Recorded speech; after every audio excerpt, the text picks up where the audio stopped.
Fair to say that His Royal Highness, or sometimes Royal Highness, Prince Harry is suffering from what they call the Meghan syndrome. What exactly are we talking about? Hi, good morning, Neil Sean here in the very heart of London. As ever, nice to have your company, truly mean that. Thank you one and all once again for joining us on this channel. Lovely to have your company. Forgive my throat, it's a little bit sort of hoarse again today.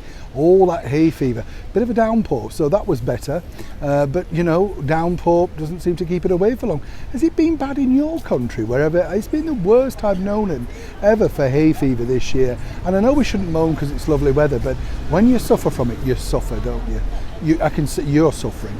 I can see that you're suffering watching this. I know that's what you're thinking. Back as ever though to your breaking roll story of the day. Now this story really is, to me, if you think about it, it's an integral part of how Harry and Meghan have moved forward with their lives.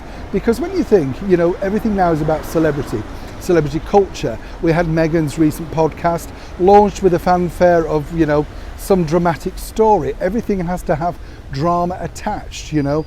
Even the sort of archetypes hashtag thing has to be dramatic, you know, all about the Me Too movement, whatever you want to call it. It's ridiculous, but obviously this is the way they're going to earn their money.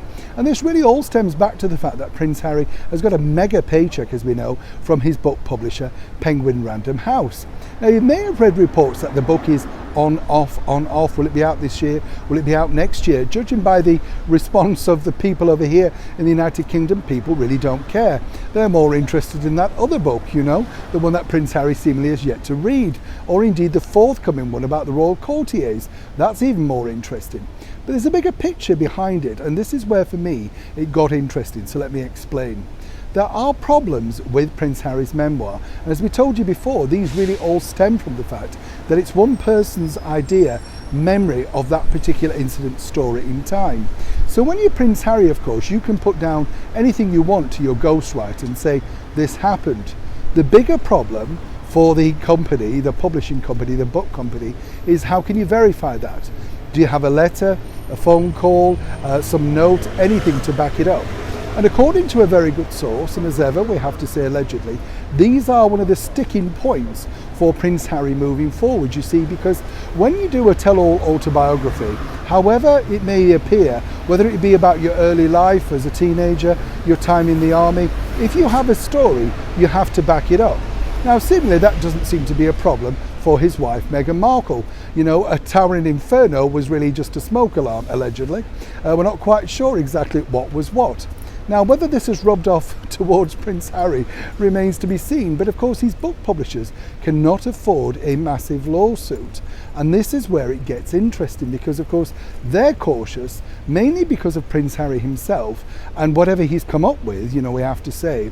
But for them, they simply, in this very inclement times for publishing, cannot afford to have people getting them into litigation.